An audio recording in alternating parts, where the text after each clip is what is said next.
Hi guys, welcome back to my channel. My name's Philip, and if you want to learn a little bit more about mental health and how it's impacting you, why don't you subscribe to my channel? And if you like this video, remember to like it. Ted Lasso is one of my favourite TV shows. I know I say that a lot about many shows, which is why I react to them, but there's so much mental health material in this show. They're really talking about some key themes which I think everyone should learn about and understand. So why don't we watch one of my favourite scenes in Ted Lasso so we can get a better understanding of how life, death, anxiety, anger, and just general emotions are keeping us held back. Look, he's a funny, friendly guy that's looking after everyone. You'd think he's the least likely person to have a panic attack. It feels like he's got everything sorted. However, remember, the panic attack isn't the cause of the mental health distress. There's all this mental health or issues coming up in our lives, and if we don't deal with them, they all come up all together. Essentially, it's a message saying you've got to take this seriously. It's possible that going to this funeral would trigger memories of going to your own father's funeral. I didn't go to my dad's funeral. Okay, why not? Because he quit. He quit on his family. He quit on himself. And I hated him for that. Now look, he has said this to his therapist, and I wonder how many other therapy sessions he's had or how many times he's said that to anyone. And imagine when you think of your father or his death, the first thing that comes up is the fact that he quit on everyone. He disliked him. He didn't like the whole situation. He has this whole sense of, as you can see, anger, frustration, and without understanding that, he's going to be locked in that situation. He's never going to be able to feel anything else when it comes to his father or any other situation that reminds him of whether it's his father, a funeral, death, or any of those more complex and sad emotions. What happened with your father is a difficult thing for anyone to make sense of, especially his teenage son. Do you agree? Okay. I love the way the therapist just stopped for a second, took a beat, allowed Ted Lasso just a second to feel that emotion, to feel that interpretation that she brought up, and then just checked in with, do you agree? It's a lovely way of showing that you care, you're listening, but you're still invested in someone's story. A lovely way for the therapist just to show some care to her client. Why don't you share with me what happened? I don't want to do a eulogy. Rebecca, it would look awful if you didn't say anything at your own father's funeral. I don't care. I've got nothing nice Exactly. to say. Why should she? If she's upset with her father or doesn't want to speak, that's up to her. It's her father, her relationship. You shouldn't have to listen to someone else telling you who to be to anyone else. I'm so glad Rebecca was able to step up and look after herself in that way, because maybe her relationship with her father wasn't sweetness and roses. Maybe it has more impact her not saying anything at all. Because I am so sick of keeping secrets. Dad cheated on you. And I saw it. Imagine how long she's been wanting to say that to her mother. And due to duty, expectation, or just her father being her father, and she's never been allowed to say it. It's never been open when he's alive to be honest. So she's again stuck hating her father and probably hating her mother too, because she's never given her the opportunity or the permission to speak ill of her father and never be able to be honest with anyone about what she saw. That trauma of catching your father being unfaithful to your mother. But how do you sit with that? What do you do with that feeling? You can see Rebecca's held on to it for so long. No wonder, well, you think about her and her relationship with her husband. I wonder if history is repeating itself there, where she's not allowed to act any differently, not be able to advocate for herself, say who she is or what she wants from any situation. When you were away and I was meant to be staying the night with Sassy. I remember the date because me and a bunch of high school buddies were going to do a marathon of all them Jason movies that night. They were going to do something completely different, but something else brought them back to reality, which is this, whether it's an affair of your father or whether it's the death of your father too. Something took them away from being children, of being themselves, and they had to look after that situation and grow up really, really fast. It's not fair for any parent to expect their child to look after them in that way. And as we opened the door, I heard bang.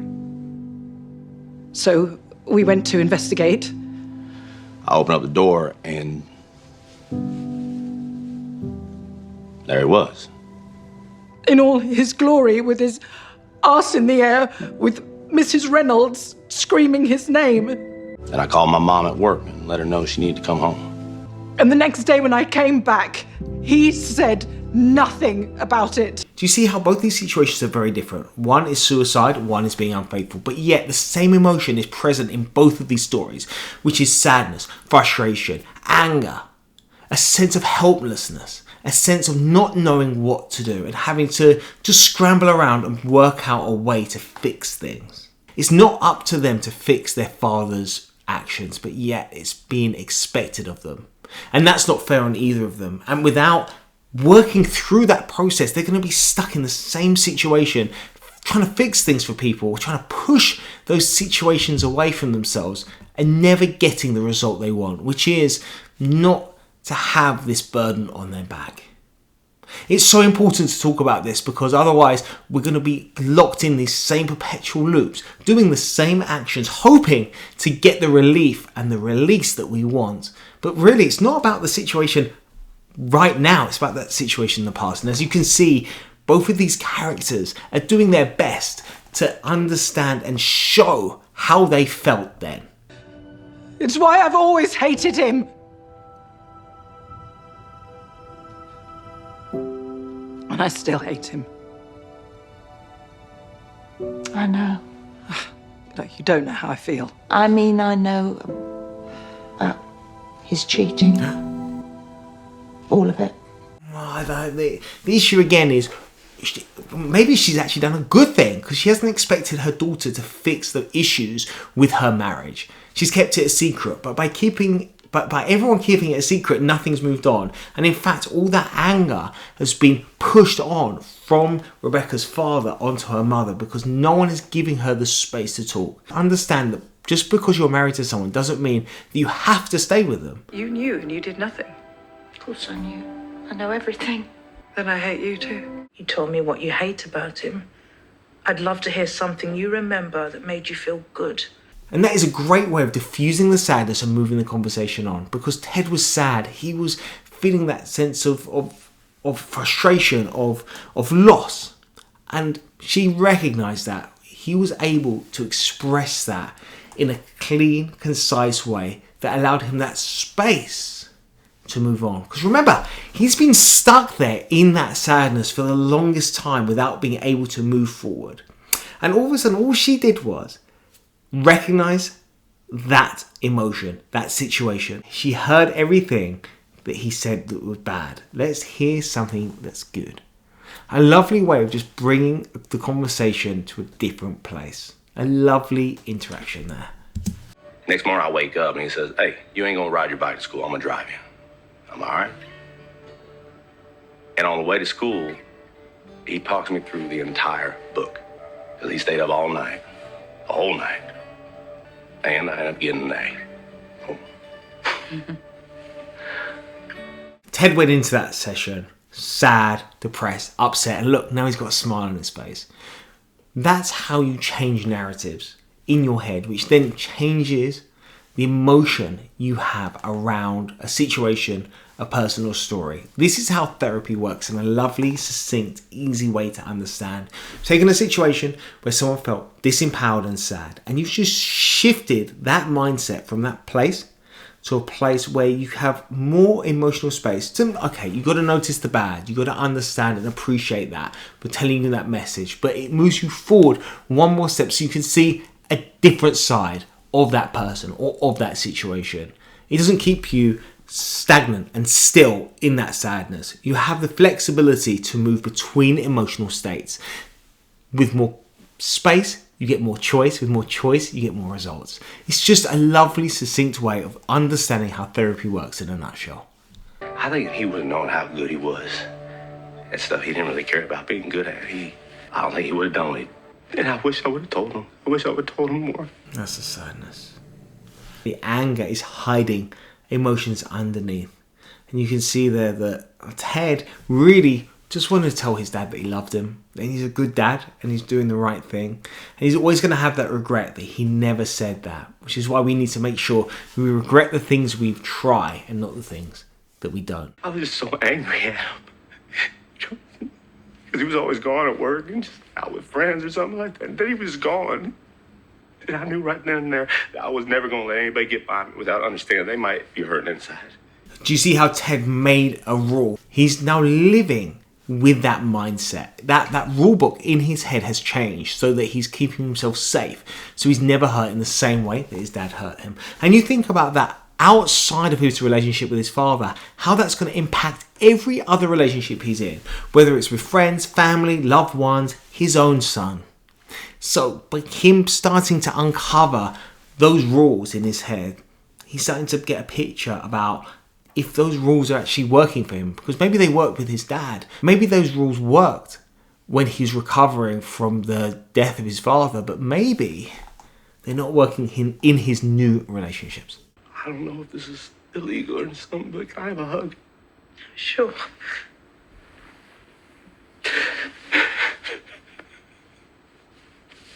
I understand the value of human touch to center someone, to get someone back on point. However, they might expect a hug after every time they do something. They can't see it as a way of understanding when they've done something right. So I understand for a fact how important that looks on screen. However, in the way you can see in the therapist's eyes, she's cut off. She's unemotional because she doesn't want her emotion to get in the way of Ted doing his work. That's the thing again with hugs, is that maybe that amount of human contact gets in the way. So it's important to allow that client or that person to do the work on their own because they are strong enough. And that's our job as therapists, is to show that they are strong enough to do the work. Are you going to charge me for this session? Of course I am. House call. I appreciate your integrity. Or house call. You're welcome. You've got to keep the boundaries. You've got to make sure that even if it's a hard session, you are charging that person, because remember, that's what the therapist does. We're not their friends. We are their help. We get them through those hard situations, and okay, money gets in the way of that, some might say, but that's what friends are for. That's what family's for, in order to talk about stuff. If you want to get the work done, you see a therapist. I'm so glad she kept the boundary there. But it's important for Ted to say that, because it's showing that Ted is starting to find a sense of comfort and security and safety in the session. So it's a great way of understanding where your client is. And you can see that Ted is starting to really enjoy this. And this is a big step, because considering where he was to begin with, where he didn't believe in therapy, that it worked and it wasn't for him, it's shown a lot of growth. He's able to be vulnerable with someone else. That's a huge, huge step. I was too scared to leave him for good. You don't think I was scared leaving Rupert? I was terrified. And rightly so, because let me tell you, being alone is f***ing horrible. Because it's actually started to feel rather wonderful. From taking that step of leaving her husband, Rebecca was able to grow and to find out new sides of herself where she could be happy, because she could stay in that relationship with her ex and always be miserable, knowing that he's probably cheating or going out with other people, doing something else, and not prioritizing the relationship. And you can see, with a smile on her face, that their bravery of moving forward allowed her the space to be herself and to grow. What we've seen throughout is that we've had two people going through very different situations but yet feeling the same way, which is a sense of anger, and they're stuck in that anger, unable to move forward because they haven't discussed with anyone what they're going through. And why it's so important not just to see a therapist, but to have that support network around you so you can be honest and upfront with people, so you can get your needs met and move on, so you're not stuck in a certain part of life emotionally, going through the same scenario, hoping to fix that issue that you dealt with, but just really staying still. Because really you need to fix that issue then, or fix that issue by talking about how you felt then, so that it's not impacting your day-to-day life now. And that's the end of the video. I hope you've enjoyed it. And Ted Lasso is an amazing show. I want to do more react videos to it. So if there's anything else you think that would be great for me to react to or talk about, why don't you let me know, whether it's about Ted Lasso or anything else. See you next time. Take care. Bye-bye.